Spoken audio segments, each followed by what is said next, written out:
Mikä tässä on oikeesti idea taas? Toivottavasti toi töräyttää sitä oikein kunnolla. Kummalle puolelle se tulee?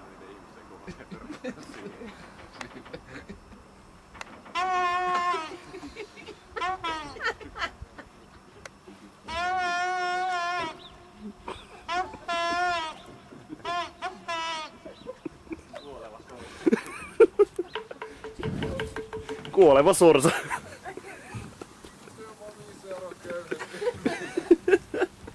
Mä oon edelleenkin sitä mieltä, että se haulikko pitäisi olla kyllä aina mukana. Kyllä tää vitosella tuli kyllä monta elinvuotta lisää. Vitosenko te maksoitte sille?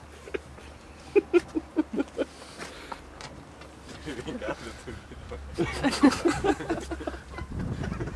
Olis se voinut huonomminkin käydä.